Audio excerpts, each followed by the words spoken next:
Hi, my name is Julie Olberding. I teach resource acquisition and management to MPA students, Master of Public Administration, and we have a nonprofit graduate certificate. So this semester we use the indirect giving model of the Mayerson Student Philanthropy Project.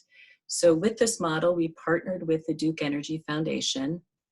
This term, they shared real grant applications that were submitted by nonprofits in Kentucky and Ohio related to K through 12 education.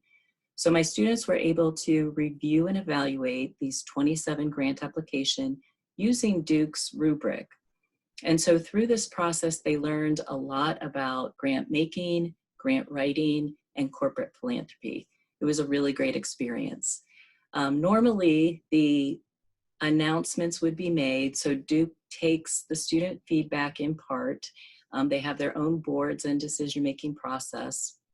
And normally the winners would be announced in April, but because of the coronavirus, that has been postponed till June. So we're excited to find out who the finalists were and the winners are. But one outcome will be at some point that these nonprofit organizations will be awarded probably $200,000 or more in all for K through 12 programs, some of which address summer slide. So they're really important this year in particular, since some schools ended abruptly in March due to the coronavirus. An equally important outcome, as I said, is I feel like my students learned a lot about resource acquisition and management, which is really the key learning outcomes of the class. We also are working with a small nonprofit called the Foundation for Ohio River Education, or FOR.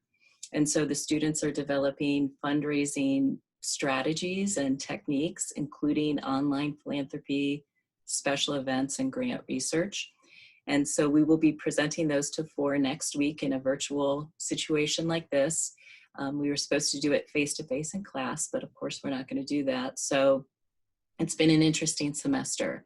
I want to thank the Duke Energy Foundation, especially Kim Vogelsang, for working with us and partnering with us. I think this is the third year that we've done it, and it's been great. And I also want to thank Mark Nykirk, Felicia Scher, and Kaja Larson for their leadership on the Mayerson Student Philanthropy Project. This was a challenging semester, but I do think, at least my experience was with my students, that we had to be kind of more flexible and creative and supportive and collaborative in doing the work that we did. And that's really key to NKU's mission and to being successful in the nonprofit world. So it was a great semester and a great learning experience overall. Thank you.